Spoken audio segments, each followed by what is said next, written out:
Okay, welcome back to our football club history video series. We're going to start today's series of videos on Oxford United. Very historical club. They go back to the 1890s with their foundation, but they only first joined the Football League comparatively late, but we'll look at that. So, Oxford United, originally founded in 1893 as Headington United. Now, Headington being a district in the city of Oxford, that's the part of Oxford they take the name of, and they're Headington United for the most part of their non-league career. It's in 1960 they renamed themselves Oxford United because obviously there's also Oxford City in the city of Oxford and they want to distinguish themselves, so they take the name Oxford United. 1962 is a very momentous moment. Firstly, for the Football League, and secondly, for Oxford United. Accrington, not Accrington Stanley, Accrington, they're voted out the Football League. They've gone bust. And because Oxford United have won the Southern Football League that season, they're the club that the Football League invites to replace Accrington. I nearly said Accrington Stanley, but Accrington. Accrington would later have to reform a couple more times, and they become Accrington Stanley. So Accrington get thrown out, Oxford United are invited in 1962. 60 years ago. There you go. 60 years ago, almost to the day, Oxford United are admitted into the Football League. Now, there's a bit of irony with what happens in 2006, but they slowly climb the league pyramid at points, actually quite rapidly climb the league pyramid to be fair, and they reach a peak in the mid-80s where they win the League Cup in the 1985-86 season, which is Oxford United's finest hour.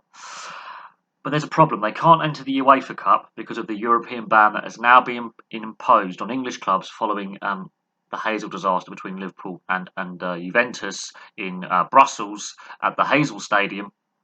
And so that has a knock-on impact, ironically, for Oxford United, because they had a very good team in the mid-80s.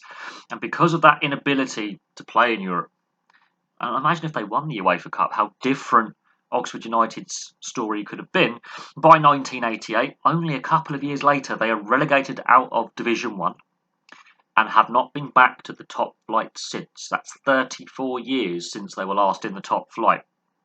And this begins a slow, steady decline to where Oxford United are now, although they're back on the up. So it's not all bad news, but there is some bad times ahead. Now, they were playing at the Manor Ground at this time, but in 2001, they moved to the Kassam Stadium, which is unique in having 3 stands. They didn't build the 4th stand. That is a car park. But it still seats 12,500. Just imagine if the Kassam actually had 4 stands. It would be a fantastic facility. It is a fantastic facility. It's just 3/4 finished is the best way to describe the Kassam. It's a bit odd not having that 4th stand. London Welsh, the rugby union side, played there for a while as well when they were in the Premiership. It is a bit odd seeing the Kassam with only 3 sides. There are a few other stadiums that are similar layout, but that was quite unique at the time in 2001 when it was officially opened. However, there's financial difficulties, further decline, and in 2006, and here's a bit of irony here, they are relegated out of the Football League to what is then the Conference, now the National League, and the team that is promoted, one of the teams that is promoted from the Conference, is the reformed Accrington Stanley in 2006. Oh, the irony there. Now, it's not a long stay out of the Football League, it's only 4 years, and they make it back in 2010, so it does show how hard it can be. Now, that's a short stay in the non-league, but some clubs have spent many years falling out the Football League into the non-league and haven't made it back. So their stay out of the Football League is not as long as it could have been. And they battle their way back up to the 3rd tier of English football as things currently stand. They're currently in League One. Now, let's go on to some of their records. Now, we're going to look at individual records of players and transfer fees. So the appearance record is held by Ron Atkinson, the former Manchester United manager. Yeah, he played for Oxford United for a very, very long time, for 22 years. And in 22 years, between 1959 and 1971, he racked up 559 appearances in all competitions for the club.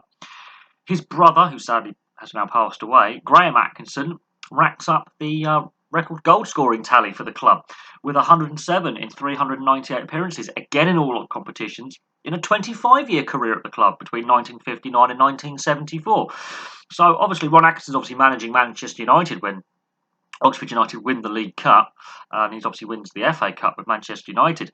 But the Atkinson brothers key record holders for the club for appearances and goals in all competitions. The highest transfer fee paid is for Marvin Johnson from Motherwell in August 2016 at £650,000. I'm surprised with that, considering they were a Division 1 side back in the 80s. That takes that long to get the highest transfer fee paid. But the highest transfer fee received is earlier that summer for Kamar Roof, £3 million from Leeds United in July 2016. So they spend the Kamar Roof money quite well because they're slowly making their way up the divisions.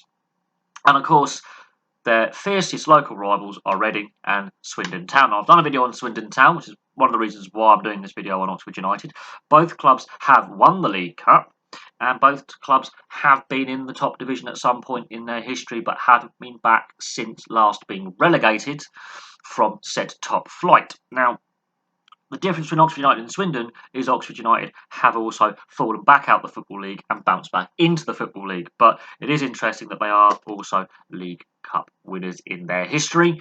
I'm also surprised how late it is that they actually joined the Football League. 60 years ago they first joined the Football League, but the age of their club goes back to 1893. So very, very interesting history. And of course, unable to enter the UEFA Cup following their League Cup win because of the European ban on English clubs at the time. So imagine how different history would have been, and that's why some fans have a little bit of dislike for Liverpool as a club and as a fan base because of that European ban that was imposed at the time.